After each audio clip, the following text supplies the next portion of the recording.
Welcome to Centennial Advisors.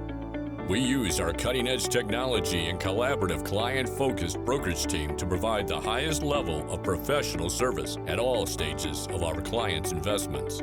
Our team has decades of experience in all types of markets, guiding clients through some of the most challenging times for investors. Our all-hands-on-deck approach generates more offers on your listing, and according to CoStar, we have sold our listings faster and with the highest list-to-close percentages over the past 2 years. For buyers, we identify and negotiate the best terms possible, ensuring your long-term success. We hope your time with us today helps your passive investments become massive investments. Centennial Advisors, here for you now and always. So Jason, I think that we could go on and on for hours about the pros and why so many of our clients have really enjoyed these, and we enjoy helping people get into these and, have the best next 10 years of their investment. But equally, and maybe even more important, is all those questions that we hope our clients ask us as they learn more and start to investigate this. For most of the people that we work with, they are buying a net lease property for the first time, or they haven't owned single tenant net lease property for years. And there's a lot of questions and there's a lot of things that we dig into, that they ask us, that are important for people to understand and to be truthfully asking us when it's their first time. So why don't we talk a little bit about the questions that we hear a lot, the concerns we hear a lot, and how we go about helping our clients get the answers to those questions. So I'm going to ask you the first question that I think we hear the most is, isn't it kind of risky to have one tenant? Yes. I mean, the answer is it could be, but I think that's where the due diligence comes in from both the legal side and working with your advisor, right? You're going to have time to analyze the quality of the tenant, the financials of the tenant. You're going to have time to analyze, the store, potentially the store's numbers or productivity, right? And even if it's store projections of productivity or projections of numbers, remember, many of these companies have teams of people that are doing analysis. They know, to something you mentioned earlier, how many cars pass by this a day, right? And then they can tell you based on all their other stores, if for every 1,000 cars that pass by on a daily basis, on average, 12 of them are going to stop, right? And so then they extrapolate out across their numbers and they have a pretty good idea of what they're doing before they go in there, right? So part of it is, you're buying a great location, but you really get a chance to do the due diligence on the tenant to ensure that the tenant you're getting is of high quality, whether it's a large franchisee, publicly traded company, right? Even sometimes you'll get franchisees, Justin, where the corporation, the publicly traded company, will sign the guarantee on behalf of the franchisee. I would agree with you. I think that it's the most important thing is not the number of tenants, it's the quality of the tenants. And in a lot of cases, I'd rather have one really, really good tenant versus 10 marginal tenants. And to your point about, the site selection, like these companies know their demographics so well that there's a lot of brands we've worked with that don't want to be in Hills. They'd rather be someplace else because they drive more of the cars that spend more money at their store than Beverly Hills does. So you have a tendency to get somebody who really knows what they're doing and knows they're in the right location. But Jason, let's say, what happens if they do go dark? So there's a couple different options, right? So generally you're going to have a guarantee of some sort, or occasionally a letter of credit. But the guarantee is the most common, so we can talk about that. So generally you're going to be able to recover the cost of the monthly rent during the remaining term of the lease. One thing I'll mention, for example, is when a big net lease tenant files for bankruptcy, for example. Let's look at LA Fitness during the pandemic. Our clients that own LA Fitness have collected on average 97 cents on the dollar of the rent that they are owed, even throughout and during the bankruptcy. And so there's ways that the tenants are going to continue to pay. I mean, Justin, we've even seen occasionally where a operator decided that store location didn't work, this happens regularly with banks, where the bank will then shut down the location but continue to pay the rent because they have that rental obligation, but the operation, it's worth it to them to just pay the rent and not have the operational costs. And if something like this happens, it's actually a pretty interesting opportunity for you as the landlord, because you're getting paid while you have the opportunity to go out and find a new tenant, right? And so you're continuing to collect your rent, but you can still go find a new tenant. So hopefully you're going to have minimal amounts of downtime in the interim, right? And if, let's say we do find a new tenant, but it's going to take 120 days to change the property over, what we can do is go approach the dark tenant, for example, and say, hey, we're going to let you out of the remaining 3.5 years of this lease for a one-time upfront payment of 6 months rent. Well, we know it's going to take 4 months to rehab the property. We'll start collecting rent. We gave ourselves a 2-month buffer. And so, you can go that time, hopefully without any downtime in cash flow. But also it's why location matters and working with your advisor. Yeah, I think there's a lot of ways to mitigate the worst case scenario in that. You mentioned, guarantees, tenants don't shut down the company because one store goes bad. There's the ability to release. The location's super important. So many different ways that you can mitigate that. But talk about the number one, I guess, assurance that you're going to get paid is the guarantee. Talk about, how do guarantees work? So a guarantee is essentially a document from a company that they're going to guarantee the lease for the initial term of the lease. And then oftentimes, you can have a guarantee for the full lease, or you can have a rolling guarantee. Sometimes you'll see those with franchisees, especially newer ones, where they're going to guarantee, where they're going to guarantee 5 years of the lease. And then, at year 4, they're going to guarantee, an additional 4. The guarantee can roll or move around, but it's in a guarantee from the company that you will get paid your rent on time. It also gives you standing and a strong position in court should something go wrong. Next question, Jason. We hear concerns when people are starting their due diligence that their tenant is paying $4.28 a foot, and a retail tenant leasing 1,000 square feet, middle of the block, storefront retail is paying 70 cents a foot, and kind of what's market. You want to talk a little bit about how is the best way to compare the rent you're getting at your site versus what is the appropriate rent in the marketplace for that site, that tenant, that operation? Sure.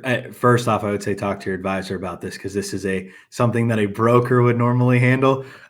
This is sometimes outside the scope of legal advice. So I'm going to give my quick 2 cents, but I'd more like to hear, Justin, what your team does in analyzing those things. I would say, look, sometimes you'll find there's an inverse ratio at times between price per square foot and total square footage. So if you have a tenant that has a very small footprint, let's talk about Dutch Brothers, for example. It might look like a very high price per square foot, but that's because they have a small amount of square feet, right? But then you have, other situations where they have a much larger footprint and they're paying a lower price per square foot. So I think it's really about understanding what that regionally that tenant pays and what they're willing to pay and what they can afford on a store by store location. What would concern me is if you're looking at with a tenant that is projecting a rent double of what they would normally pay, and there's no real justifiable argument about why that store can support it, or why the dirt that you're buying is more valuable than the dirt at another location in that area. But Justin, I mean, your team probably has metrics that they look at. So what do you guys do? Well, I think that the things to keep in mind is when you're comparing market rent, you've got to compare the lease term, you got to compare the location, you got to compare the quality of the real estate, you got to compare the tenant, you got to compare the guarantee. Like, those are all things that matter. So oftentimes what somebody's getting on a boutique a quarter of a mile away, it really has no bearing on what somebody will pay for a store that does $2 million or $8 million in revenue. So what we try to do is we try to look at what are the comparable or the competitors paying in the same geography. We also look at what is typical for this brand in similar demographic areas, both from an income standpoint and also traffic count standpoint, to compare how is this lease relative to what they pay in other places. Is this going to be a site that they're getting a great deal on relative to what they think their store sales are going to be, because that tends to be a more secure site. So we tend to do it that way. Yes, it's important what's going on in the area, but it is just one of the data points. What the, let's call it, the general lease rate is in a particular geography is just one of the data points we look at. We look at a lot of the competitors, and then we look at same brand in similar and different demographic areas to really figure out if the lease rate is appropriate for that tenant in that space. If they're such good deals, Jason, why are the sellers selling? I think we discussed this a little bit earlier too about why people sell. Many times, like if it's a new construction, for example, developers, they're not building these buildings to hold them. The amount of value they're selling it to you for can be the equity they need to build 4 more, right? And so if they can use that equity to build 4 more, they can take 1 and turn it into 4, and then next time they can take it from 4 and turn it into 16, right? Like their business is to build, develop, and sell. And so that's often why you see a new construction property. The other one is many of these franchisees, some of the Arby's we've done, Justin, and even the Burger Kings and other things, they're actually being built by the franchisee, right? So the franchisee wants the location, they want the deal, they want the opportunity. They'll go in and build it themselves. And while they're willing to tie up the capital during the interim or the short period of building the property, their business is operating. Their business is not owning the property, and they'd actually tie up more equity than they'd like to continue to hold the store. For example, if it takes you $2 million to build a store and you get a construction loan, they might have, let's say, $700,000 or $800,000 into the property. But to set up as a new tenant, as an operator, it might cost them $125,000, right? They can get 7 properties out of that same amount of equity, or 6 properties out of that same amount of equity, and continue to cash flow. And that's, their return on they're looking at their return then on their 125, which is going to be likely better for them than their return on the 800. And then talk lastly about the third one we've got on here. Usually heirs tapping into the stepped up basis as they inherit property. Yeah. People think sometimes when they inherit property, they hit the lotto. So they want to go out and buy a new car, buy a new house. And that's, something that they can appreciate on a daily basis again, instead of the cash flow. It's really one of those spaces where they're win-win transactions. Most of the sellers, selling meets their business goals, and the acquirer is usually acquiring a very passive, good cash flowing, secure asset that satisfies an exchange or satisfies, as we learned in our last segment, there's people like Jason out there that want to build a portfolio of 20 to 50 of these things as their retirement income, and they're just going to own them for the ease of management and the consistent income stream. Jason, we talk about triple net and what the ends mean. Who pays the taxes, the insurance, the maintenance, the everything? So if it's a pure triple net transaction, the tenant pays everything. The tenant pays the property tax. They pay the insurance. They name you as an additional insured.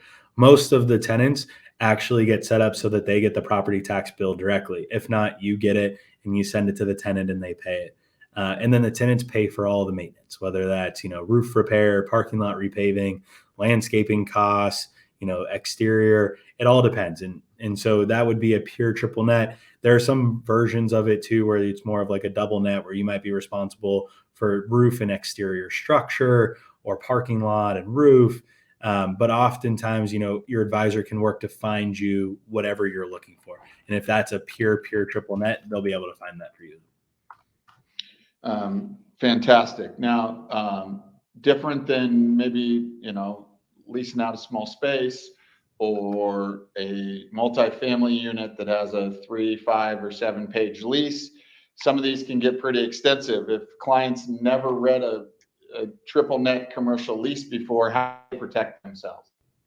So they can work with our team. We represent clients buying triple nets all the time. We have a guy on our team that literally most of his hours are spent buying triple or doing triple net transactions, reviewing the leases, reviewing the title reports.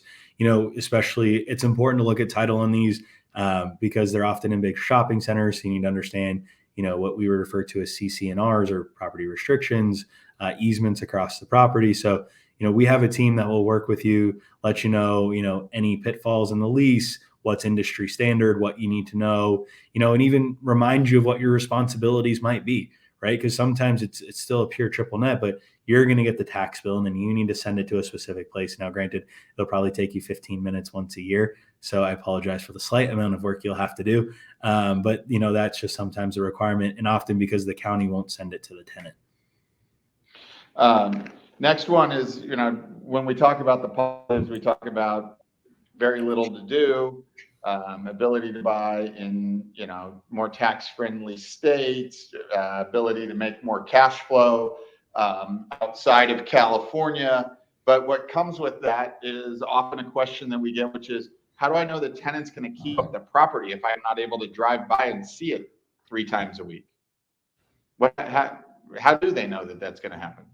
The reason is there are brand standards, right? It's kind of like when you go to a hotel, right? Like every, Four Seasons, Ritz-Carlton, Marriott has certain requirements. Just like a hotel has certain requirements, so do these franchise locations, right? And oftentimes you'll even see older properties be required to get a remodel by the tenant or the franchisee because, they're required to upgrade to the new look and feel as much as possible of the location. So those brand standards will make sure that they continue to maintain the property appropriately.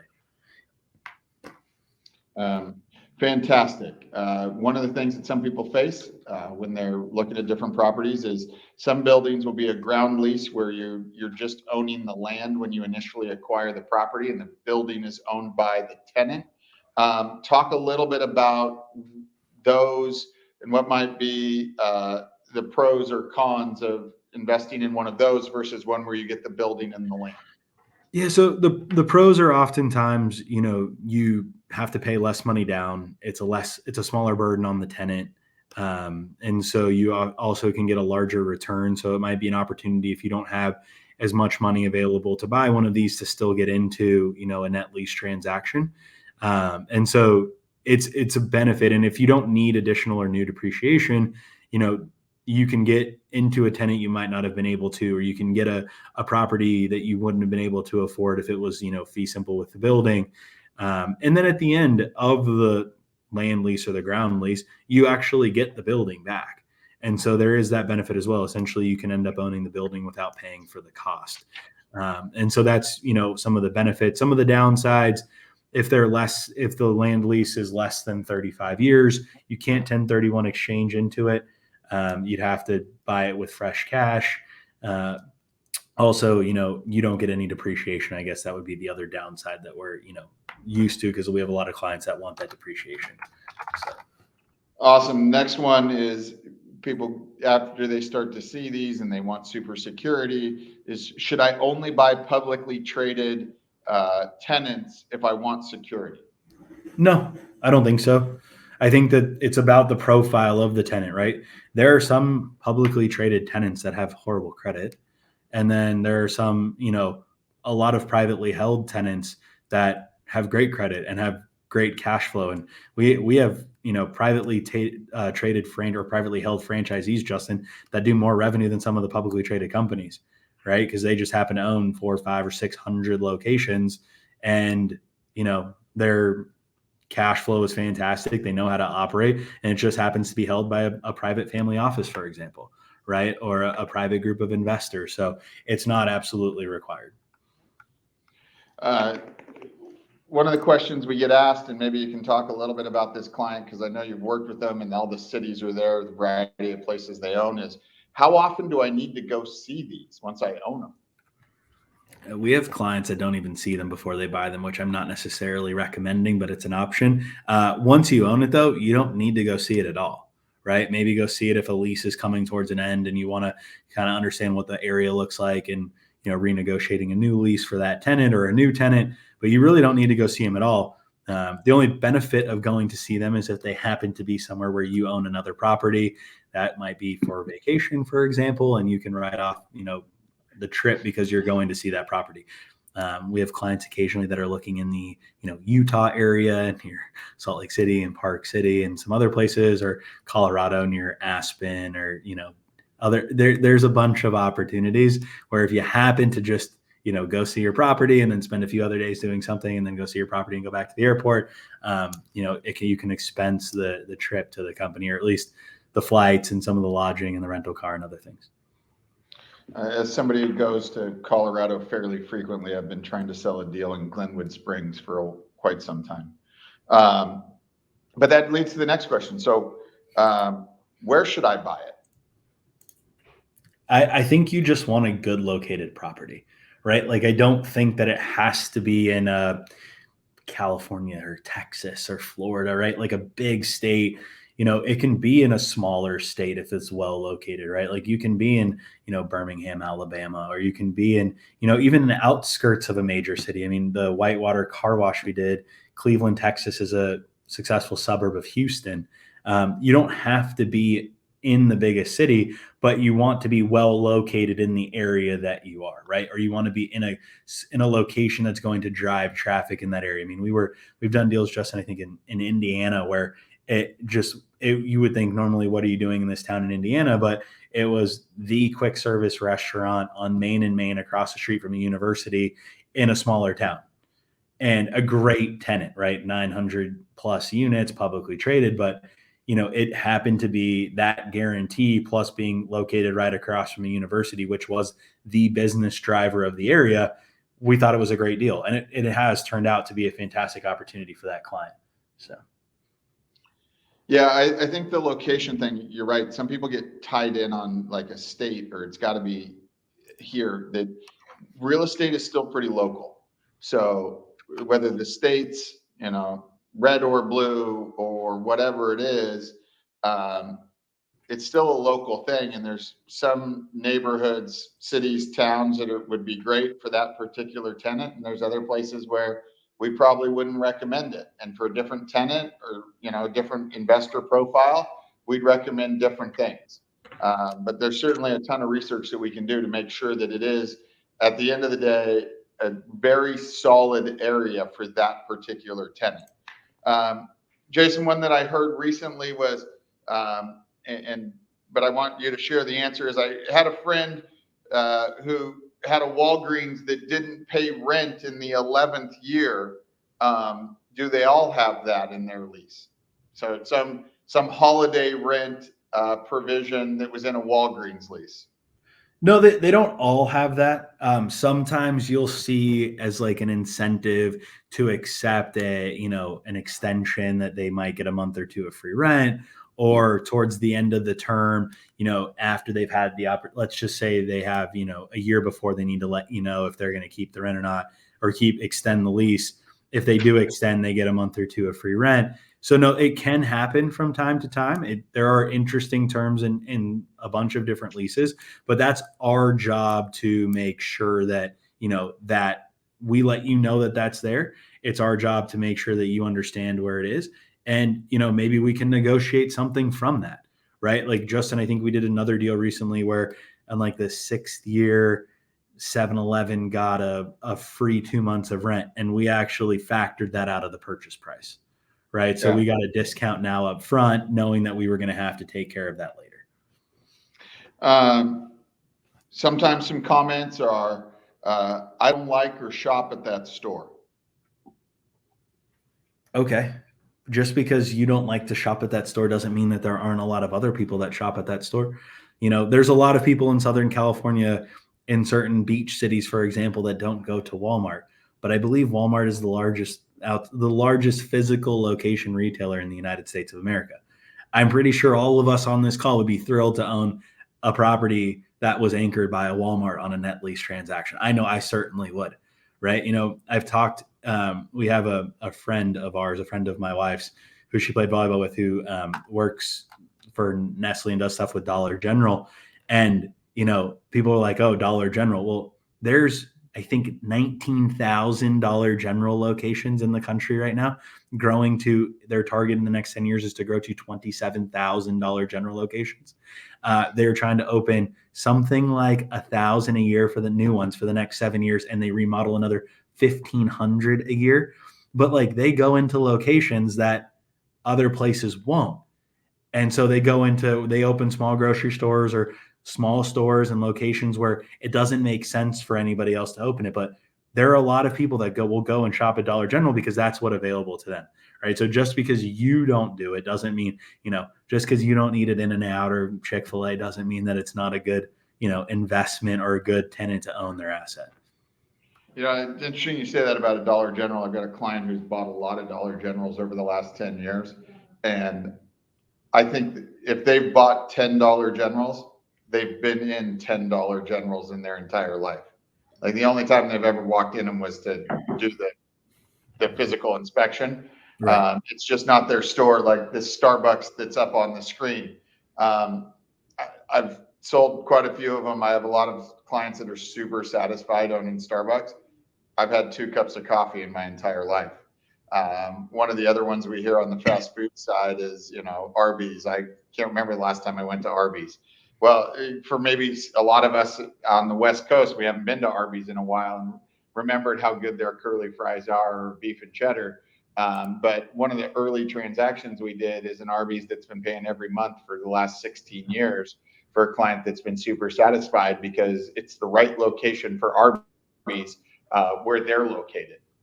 So you don't always have to love the brand for it to be a good one. Now, the nice part is as we've said, like we sold a Cracker Barrel to somebody because they loved Cracker Barrel and we found a really good one. So you can get the brands you like too. You're not limited just to the ones you don't like. But we encourage our clients to kind of be open-minded to what the numbers say, what the demographics say, what the trends say when they're investing their dollars.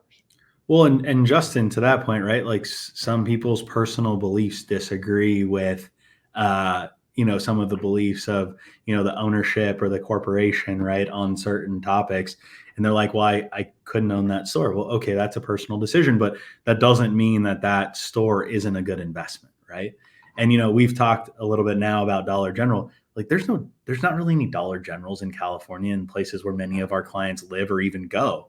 Right. So many people don't even know what it is, but it doesn't mean that it's not a super successful, highly stable, very well run company that knows what they're doing. To your point, if they're at 19,000 stores and they're trying to get to 27,000 in the next 10 years, think about how many people are probably on their real estate team alone, picking locations and running construction and making sure it all works. So, yeah, that's a successful business that to grow like that has to be doing well. Let's talk another thing. So we've said these are different. We've said that these are capital preservation for most of the investors. Certainly there is a value add component depending on the lease term. But how do they hold their value or appreciate? So you get rent increases over time, right? So that increases the cash flow. And if you hold if you sell at the same, capitalization rate or cap rate that you bought at, but the rents have increased, you're going to make more money, right? You're going to sell it for more than you paid for. Also, now is a really good time because, as we've said, cap rates have increased drastically over the last 90 or 120 days. So you're going to buy something now, and eventually as financing goes back down, you're going to have bought it at a 6 cap, 5.5 cap, and you're now going to be able to sell it at a 4.25 cap potentially because financing's down to 3.5. or whatever the spread is. And so as financing goes down, you're going to be able to sell it for a higher value because the cap rate has compressed down to a lower number. So that's where you're really going to get the appreciation. Or if you buy something that has less than 10 years left on the lease and you negotiate a new long-term lease that's fully financeable, you're going to get value there as well. Great answer to that. Especially with what we've seen over the last year with the cost of goods and everything and inflation, rent increases, a little bit of the comment we've heard lately is rent increases are lower than inflation. What do you say to that? Is that okay? Kind of give us your thoughts. about the current, let's call it, state of the market. And I think you kind of gave us a little bit with the fact that cap rates have moved significantly. There's probably a little bit more of an appreciation bump when rates go down. But give us a little bit more about your comments on, in a higher than, let's say, what's been normal lately, inflationary time, do these things still make sense? I think they do for a couple of reasons. Your costs don't go up, right? So while you're just getting a rent bump, what people don't factor in as well, I'm only getting a 2% return or 2% increase annually, and inflation's at 7. Well, first off, historically for a long time, inflation's been around 3%. So these are often pegged to be closer to inflation. So this just happens to be hopefully a blip in where things are going to sit. But you're getting a 2% net increase annually, right? So think about your apartment buildings. Sure, you might be getting a 7 or 8 or even 3 in LA or 10 outside in AB 1482. You get a 10% rent increase. You're also getting a substantial cost increase from an operational perspective, right? You're getting a substantial, because let's say people didn't have to pay rent due to COVID. You have turnover in your unit, so you have loss to lease where you're not getting cash flow, right? Your utilities have gone up if you're paying for utilities. Your management expenses have gone up. Your property taxes have increased. There's a bunch of costs that are going to continue to increase. So while it may look like you're getting 10% rent growth, you might only actually be netting 3% of that or 4% of that. So you're not that far off from where your increases are here on the net lease transaction. And remember one thing, Justin, like there's much lower risk here than there is on the operation of the apartment side, right? There's no rent moratorium to Starbucks, but there's a rent moratorium to the apartment owners. So you also don't get rent increase freezes from the city like you did in LA for the last 3 years with these Starbucks. They're not going to say, well, Starbucks, you can't raise their rent for 3 years. They don't mind that. They just mind it on the residential tenants. Yeah. And I think the other part about it is it's not like you never get it on these. One of the things to keep in mind, and is that at the end of the lease term or the option period, you get to mark the lease to market. And so for a lot of our clients that buy these because they want to enjoy the last 20 or 30 plus years of their life with a stable cash flow and an easy to operate property, by the time that they're going to own it probably through the opportunity to increase the lease rate in market to market. The other thing that we see some of our clients do is some of our clients prefer the 20 years, fix it, forget it, have some options. They want easy. We see just as many clients go, no, I want the 10-year with maybe 1 5-year option because I'm going to go out and buy what I believe to be is a stellar location that I'm going to be able to use the location benefits to my advantage to renegotiate the lease because the doesn't want to. I'm going to get them to pay market in a sooner period of time than I did if I got the longer lease. So there are options in which property is the right property for somebody, depending on how important it is that they're able to mark the lease rate to market sooner. Assuming that you got a good location, and that's part of the question, Jason, how does somebody know if it's a good store? Whether you can either ask for the tenant financials at the store, or oftentimes they'll give you what their projected revenues are, or they'll tell you, here's what our financials are at the store. You can request those as part of your due diligence, and most places are very willing to give them.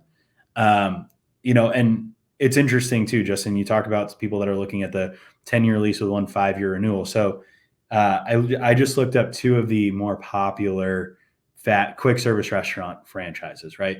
Let's say Chipotle and Raising Cane's. Well, Chipotle was founded in 1993, right? So you're looking at 30 years ago. Now, they didn't really start to take off until about 18 years ago, maybe less, maybe closer to 15, 12, until they got really, really big. So like someone buys a great location property with a 10-year lease and a 5-year option, like that new great brand probably hasn't been founded, or it probably has 2 locations right now and is like, 15 years from now when they've got 1,000 locations and they want that great location near where your property is, there's a huge opportunity to go to like a very market lease. Raising Cane's was founded in 96. They that's, 27 years ago. They didn't get really popular, I would say, Justin, until probably the last 8 years. So to your point, there's not a downside if you have a great, well-located property. And as we've showed, these footprints of these store locations tend to be very similar. So converting is not difficult. So that's why, there is some upside in those kind of situations as well. So Jason, you talked about it's an income stream and the lease is super important. What do you look for when you're reviewing a lease for a client to make sure that it matches up with what their investment objectives are? So I want to look at what are the landlord responsibilities and what are the tenant responsibilities. That's the first big one, right? If it's not a pure triple net, what is the landlord responsible for so that they understand? We like to understand what the rent bumps are and how often they occur. And so those are two of the bigger things. We like to look at the guarantee and the quality of the tenant. And those are the things that are really matter. And then obviously the length of the lease, the rent increases, and then how many extension options there are, and how is rent calculated during those extension periods. Is there a reset to market? If so, how is market determined? Or is it just continual bumps off of what the end rent was at the end of the previous term? I thought I'd throw this one up here as an example. Jason was just talking about it. Like, depending on what your criteria is, and he was talking about emerging brands and, being a part of that. This, for example, is an exchange that one of our clients recently did. They turned to us after they had closed their down leg, people they were working with that hadn't found a deal. And what they ended up purchasing was an emerging burger brand in Texas, one that the buyer told us after we went and looked at the property that it was probably as good as an In-N-Out burger. So from a burger quality standpoint, he was really impressed with this one. But because it was a Hat Creek burger and not an In-N-Out burger, he had much greater increases, and then also had not only a corporate guarantee, but also a personal guarantee from an operator that operates 600 locations. So sometimes for our investors that are a little bit more return driven, they want a little bit more reward for their investment, that finding one of these emerging brands, buying the Raising Cane's 8 or 9 years ago, is going to get somebody a great location, really good increases, plenty of guarantee, but you get a little bit better return because you're willing to try a brand that not everybody has heard of. So I thought we'd kind of share that example there. We've shown a lot of super safe, super secures over these webinars, but here's one where there was a little bit more return for believing in somebody who was, a newer concept. Jason, what happens at the end of the lease term? They either have the right to renew if there's an option period available. You can negotiate an extension, or the tenant will vacate the property, and at which point you have the opportunity to negotiate a lease for a new tenant. Oftentimes, it's important to remember, though, if they're going to vacate, they need to let you know usually at least 6 months before the end of the lease term, sometimes a year, if they're going to vacate at the end of the term. So you have anywhere from 6 months to a year to start finding a new tenant while the current tenant is in there. So they can vacate, they can extend, or you can negotiate a new lease. So those are generally your three options. Jason, I think it was in our previous session when we were talking about that Starbucks in basically the Beverly Hills of Colorado, and how it was surrounded by a bunch of brand new construction and was really just a beautiful store on a ground lease. But when we were looking into that transaction, one of our clients passed on it because they were concerned that some Starbucks were unionizing. Talk a little bit about how impactful bad news can be, or short-term bad news, or how clients handle if somebody's heard something bad about the tenant or that segment of the marketplace. Give us your commentary there. So in the situation, let's just use the Starbucks as an example. If they think the value of the Starbucks is going to go down because, there's a unionization, you're actually fearful not that the value is going to go down, but you're fearful that Starbucks is going to close the store because they don't want union labor, right? Well, you have a guarantee from Starbucks. So should they choose to close the store, you can continue to collect the rent from them.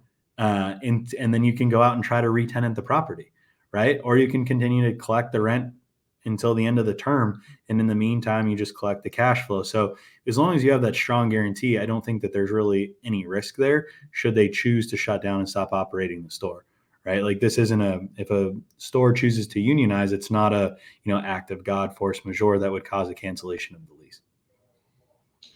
Great answer. Thank you. So I think I've sold property in 40 plus states, or helped clients acquire property in 40 plus states. I've probably visited 44 of them. But I haven't been everywhere, and I haven't heard of every town. What's your response when somebody says something like, I've never heard of Kalamazoo? My response is speak with your advisor, understand why they like that market. They don't just send you something because it says, some numbers on a piece of paper, right? You can go out and find, a decent brand with a single brand new franchisee that's going to pay you a high return, but with a horrible guarantee and high risk. That doesn't mean it's a good idea. So there's a reason your advisor sent you that deal. There's a reason they've decided that was something worth you spending your time looking at. Ask them why about the demographics, right? Like we talked about some city, I can't remember, in the middle of Missouri on a highway with nothing around it for 20 miles in each direction, except for there was a Walmart because it was well located between two cities. I think one was like a university town and one was a R&D city, right? Like, and it had a Starbucks in it. Well, first off, Walmart decided it was a good idea to put a Walmart there. And then Starbucks decided after that it was a good idea to put a Starbucks there. So first off, you have two really big companies with really smart people that made that decision. And then your advisor spent the time understanding why now they both chose to do that and why they wanted to send you that deal. And then they sent you the deal. So I think it's worth understanding it. Yeah. Sorry, go ahead. I was going to say, we liked it because of the 6,000 student small college that was there. Right. Well, and the number of cars that passed it, I think on a daily basis was a really high volume. The thing that I tend to think about a lot of the times in this stuff is I grew up in a town that I think when my mom bought the house, it was like $84,000. And it was surrounded by agriculture. Literally within a half mile of my house, I could walk to a variety of different crops growing in the fields. And today, the average home price is probably about $1.3 million, and it's one of the densest areas in California. That a lot of times people haven't heard of the town, but there's jobs there. There's good education. It's an emerging area that people are moving to. That factors into it too, and oftentimes that is an additional kind of hedge for us, is to buy property in these areas that are going to be the next Irvine, are going to be the next Glendale, Arizona, are going to be the next College Grove, Tennessee. These places that not a lot of people know about yet, but 20, 30 years from now are going to be the places where a lot of people are going to be. So that, as Jason said, we do a lot of investigation into these areas because truthfully, we haven't heard of every one of these cities or towns either.